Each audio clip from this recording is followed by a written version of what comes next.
Meanwhile, President Biden is poised to get his 100th federal judge confirmed today, marking a major milestone for his administration, as well as Senate Majority Leader Chuck Schumer.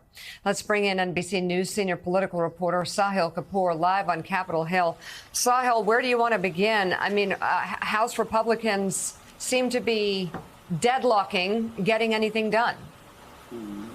That's right, Mika. I think on the question of gun violence prevention legislation, it's an important question that many people are asking in the wake of this Michigan shooting. What, if anything, is going to happen on Capitol Hill? And all roads here lead back to the Republican-controlled House. It's not clear that they have any interest in acting on guns. Speaker Kevin McCarthy was asked recently about this, didn't give any indication that they would. The Judiciary Committee that oversees this issue is run by Jim Jordan, who is an outspoken opponent of new federal gun law. So even if something does get through the Senate, which is controlled by Democrats, it's likely to die in the House of Representatives. That is a harsh reality for many to hear, particularly after that horrific shooting last night, particularly after the broad public support for tougher gun laws. Now, to your other point, the Senate is, in just the next couple of hours, poised to confirm Gina Mendez-Miro to become a federal judge in the District of Puerto Rico. That will be judge number 100 for President Biden. It's a major milestone for him and Senate Majority Leader Chuck Schumer,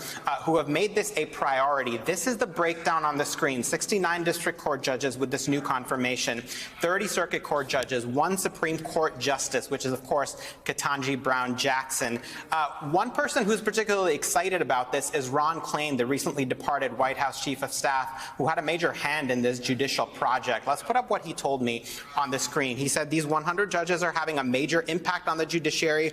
He went on to say that just as important as the quantity of judges is their quality, professional background and diversity. President Biden's history-making contribution to the judicial appointments isn't just breaking the mold of federal judicial picks, it's making a whole new one, unquote. Now, what is he talking about? Ron Klain is referring to diversity on 2 different fronts. President Biden has appointed unusually high shares of women, Black, Latino, and Asian American judges, but also when it comes to experience, he's appointed an unusually high share, nominated, I should say, an unusually high share of public defenders, civil rights lawyers, labor lawyers, which breaks the mold of recent presidents of both parties. How do Republicans feel about all this? They're pretty angry. I spoke to Senator Ted Cruz yesterday. He called these judges that President Biden is picking radicals and zealots that, in his view, make former President Obama's judges look moderate in comparison.